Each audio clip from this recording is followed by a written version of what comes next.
Untuk mengawali acara pada siang hari ini, pagi hari ini, marilah kita buka dengan bacaan basmalah bersama.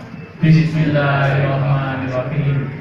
Semoga acara pada pagi hari ini dapat berjalan dengan lancar dan menghasilkan kepengurusan periode 2001-2026 Korwil Kota Bekasi yang amanah. Untuk selanjutnya, sambutan Bapak Ketua Umum yang akan disampaikan oleh Bapak Ibnu Darmawan, kami persilakan. Wabarakatuh. Waalaikumsalam warahmatullahi wabarakatuh.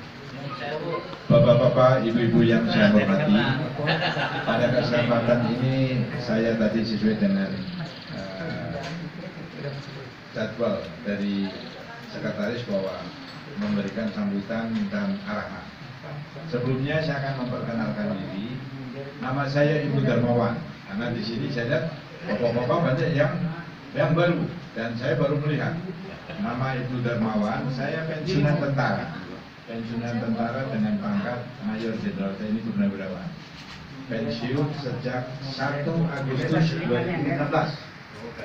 Jabatan terakhir adalah Asisten Intelijen Kepala Staf Angkatan Darat. Pada saat Pak Mulyono menjadi Kepala Angkatan Darat.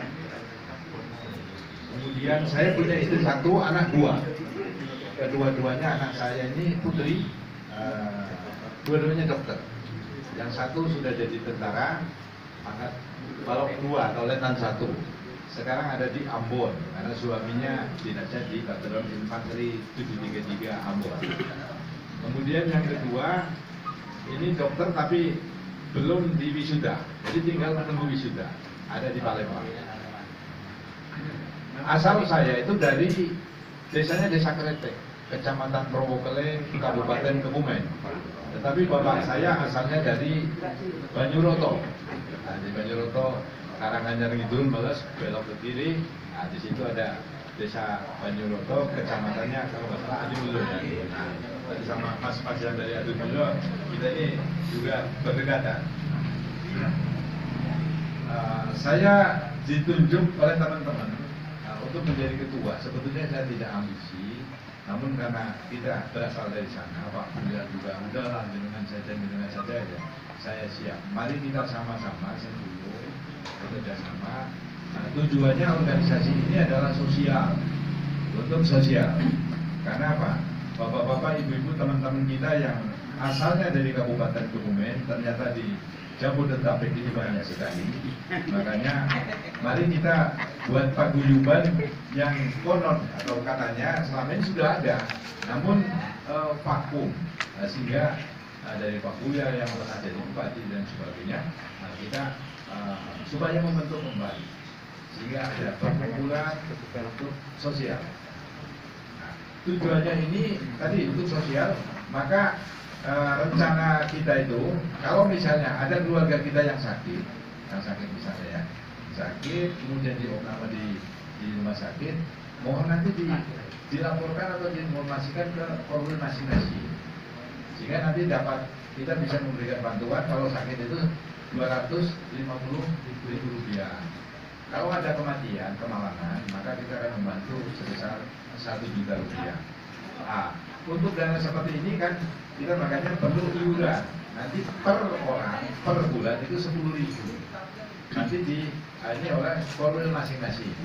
Nah, untuk itu nanti kalau Korwil sudah disahkan, mohon kepada Ketua Korwil mendata warga kita yang ada di Korwilnya masing-masing, didata satu persatu. Nanti kita ada lagi, misalnya ditulis namanya, siapa bapaknya, ibunya siapa, anaknya siapa, alamatnya di mana, nomor berapa, sehingga makin lama makin administrasi ini makin bagus.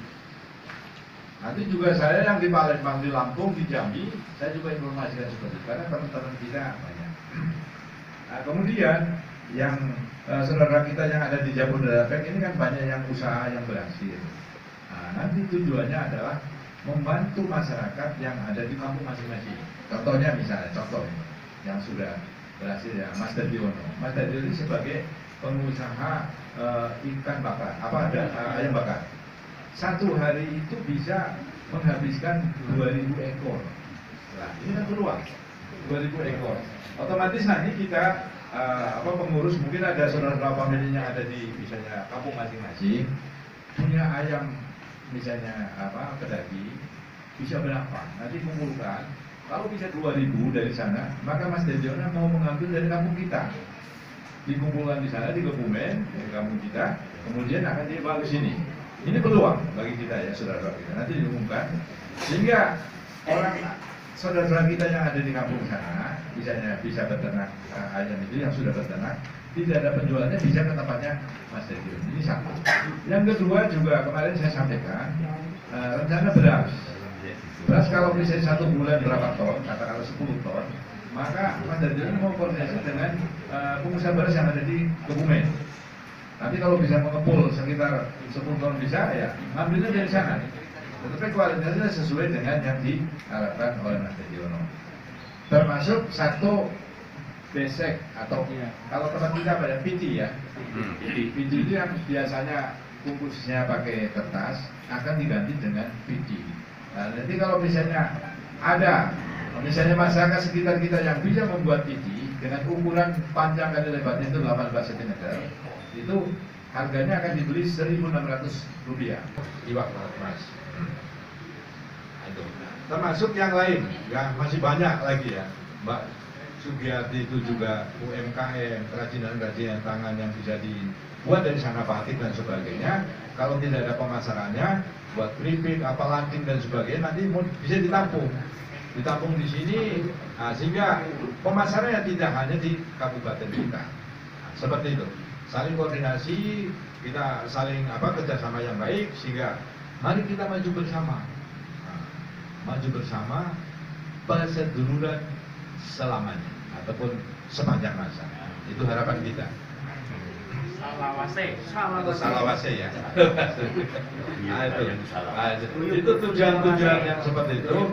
Nah, saya sebagai ketua umum Iwak Baletmas dengan Mas Sutima, dengan Mas Timolo, dengan Pak Budiono, dengan Mas Sinto, itu sudah menjalin kerjasama ataupun soan ke orang-orang Kebumen yang jadi pejabat. Contohnya kepada Sekjen Kementerian Perdagangan Pak Suhanto. Kalau di tentara Sekjen itu pangkatnya bintangnya 3 atau Letnan Jenderal. Ini juga saudara kita ataupun orang dari kabupaten kita. Nanti beliau itu sudah memberikan warning ataupun informasi bahwa akan membuat pasar tradisional di Kabupaten Kebumen tambah 2 lagi. Kita menyarankan di daerah yang utara, di mana daerah Karangsambung, karena di situ ternyata geopaknya ini, batuan-batuannya terlengkap di Indonesia, sehingga mahasiswa biologi seluruh Indonesia apabila mengadakan penelitian, kalau belum sampai di Karangsambung itu belum sah. Dan informasi juga di situ setiap tahun ada sekitar 3.000 mahasiswa yang mengadakan penelitian. Nah, kalau mahasiswa mengadakan penelitian kan tidak orang pun sedihnya bisa sebulan. Ini kan butuh pangan, butuh penginapan, mungkin souvenir. Nah, ini juga peluang bagi kita yang nanti mau ditindaklanjuti, dibuat pasar di situ dengan catatan atau yang wajib bahwa tanahnya harus miliknya Pemda. Itu Sekjen Kementerian Perdagangan. Kalau tanah sengketa tidak mau. Jadi tanahnya itu harus milik Pemda. Makanya nanti kita kalau mau ke sana ngasih tahu informasi kepada Bupati, mengajukan proposal kepada Menteri Perdagangan, tembusannya nanti sama Sekjen, dilampiri dengan tanah yang akan dibangun pasar itu harus tanahnya milik Pemda, tidak tanah yang bersengketa, bermasalah. Itu syaratnya. Itu dari Sekjen Kementerian Perdagangan. Terus dari Pak Daroni, anggota DPR Komisi 4, ini juga asalnya dari Petanahan. Beliau sekarang dari Partai Gerindra juga memberikan informasi bahwa karena beliau dapilnya dapil Kebumen, Banjarnegara, dan Purbalingga, yang sudah terrealisasi adalah 2 kabupaten, Purbalingga dan Banjarnegara. Kenapa Kabupaten Kebumen tidak terrealisasi? Nah, ini menurut beliau bahwa sudah dikasih informasi bahwa dana reses bisa untuk Kebumen. Apa? Untuk apa? Untuk memberikan bibit. Bibit apa? Bibit pohon-pohon buah. Respon.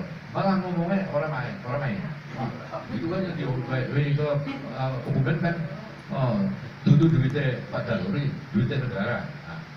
Nah, coba, mestinya kita terima kasih kan. Ya duit negara, tetapi Pak Daluri kan kalau mau Pak Daluri nggak jadi anggota DPR ini kan tidak bisa. Harusnya kita terima kasih. Ada saudara kita jadi anggota DPR ini masih memilih kampungnya. Padahal mau memberikan lebih banyak dari kabupaten lain. Nah, Kabupaten Banjarnegara itu sebanyak berapa? 20 hektar tanaman bibit untuk buah, misalnya ada pohon durian, pohon alpukat, pohon mangga, kelengking dan sebagainya. 20 hektar. Berapa itu? Kan? Oke, benar nggak Pak? Kan terus gitu. Lah, ini peluang ini tidak ditangkap oleh kita, oleh Kebumen. Malah ngomongnya rapi, kan susah. Orang matur nuwun tapi ngomongnya. Lalu begitu kita ini di Wakwalet Mas dimohon untuk menjadi fasilitator, menjelaskan kepada masyarakat. Nanti kita cari lahan-lahan yang bisa ditanami dengan buah. Nah, kita punya anggota Wakwalet namanya Mas Udi dari Giri Tirto.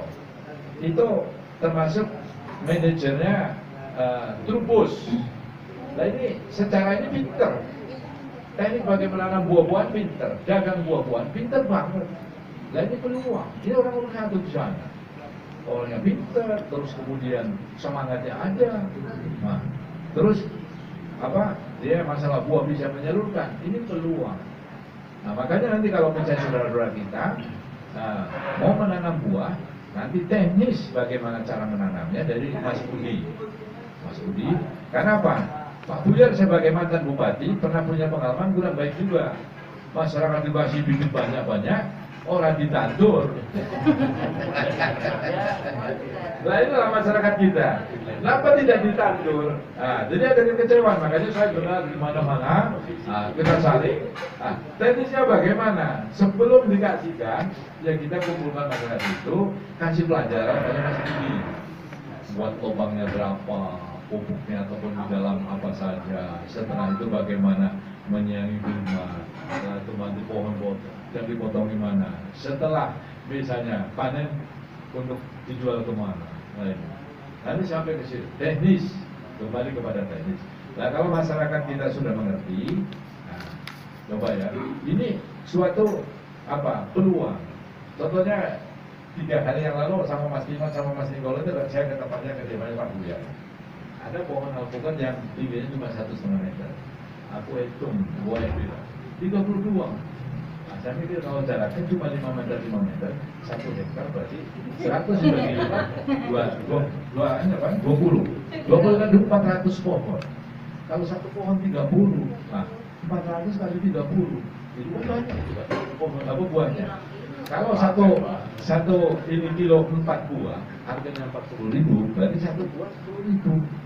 Nah kalau buahnya sampai katakanlah 4.000 kali 10.000, kan banyak. 40.000 banyak. Nah ini peluang. Nah mengapa tidak bisa tangkap?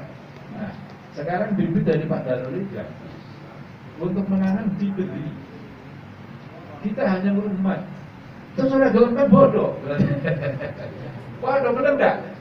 Nah ini, jadi nanti, ini sebagai peluang, nanti misalnya bapak-bapak ataupun ibu-ibunya family di sana, ada tanah-tanah yang bisa dimanfaatkan untuk tanam ini, mau dikasih tahu tidak jumlahnya berapa, nanti kita sampaikan ke Pak Daluri, buat proposal ke pemerintah daerah. Pemerintah daerah nanti mengajukan ke kementerian. Nah nanti dari Pak Daluri ini yang menekan kepada kementerian, sehingga dananya itu menuju ke kabupaten kita. Nah ini prosesnya seperti itu Pak, ya Bapak Ibu, sehingga teknisnya saudara-saudara mengerti, saya sampaikan. Nah nanti kita tinggal melaksanakan. Nah kalau bisa dilaksanakan terus, makin lama kita makin tahu, bagus. Karena nawa itu saya itu ya sama teman-teman, termasuk bapak-bapak, kabupaten kita itu nomor 35 termiskin. Dari 35 kabupaten kota sak provinsi Jawa Tengah. Nah, Bapak Pak Isino nomor betul. Isin kan? Bagaimana meningkatkan menjadi 34 aja udah bagus lah. Aja nomor mau 25 terus kan susah. Padahal orang-orang yang di luar ini orang hebat-hebat semua, bapak-bapak itu orang hebat semua, karena sudah bisa mencari makan di luar dan ini saya anggap, apalagi ada pejabat-pejabat yang di atas ya, yang bisa membantu. Kenapa kita tidak manfaatkan? Nah, itu. Jadi kalau ini semuanya bisa kita sambil ke dokter memberikan informasi, makin lama makin jelas jaringan kita, maka saya yakin kabupaten kita akan terhindar dari posisi nomor 35, mungkin menjadi 33 atau 32, syukur-syukur menjadi nomor 1 terbaik di Jawa Tengah. Itu, tapi ya kita jangan kayak PSSI, ingin jadi juara dunia. Kok dengan ASEAN aja kalah dengan Vietnam kalah 4-0 terus. Makanya saya sama wakil ketua umum PSSI, Mayor Jenderal Cucu Sumantri, jangan berpikir Piala Dunia. Di ASEAN 11 negara kita nomor 1 aja itu hebat. Kalau ini punya juara dunia sudah itu mimpi gitu ya. Kalau mimpi itu begitu tangi, nggak jadi juara. Kalah terus. Kebijakan ilegal. Lalu latihan beban, bagaimana kok bisa hebat? Enggak. Baik. Jadi itu yang saya sampaikan. Nanti kalau misalnya ada perkembangan tentunya juga bisa kita informasikan berikutnya. Itu saja mungkin yang saya bisa sampaikan kepada bapak-bapak ibu guru. Sekali lagi mohon kita organisasi perlu pendataan sehingga nanti setiap koordinator aktif mencari saudara-saudara kita yang ada di wilayah masing-masing. Nanti begitu sudah ini ada informasi, informasikan lagi, memberikan kepada sekretaris masing-masing sehingga terdata. Andai kata ada musibah, ada pemalangan, kita bisa saling informasi, sehingga saling bantu. Karena bagaimanapun juga kalau kita kompak tentunya ada permasalahan bisa diselesaikan ataupun diatasi bersama. Itu saja yang bisa sampaikan. Nanti sambil jalan bisa ada kita informasikan saudara-saudara. Wassalamualaikum warahmatullahi wabarakatuh.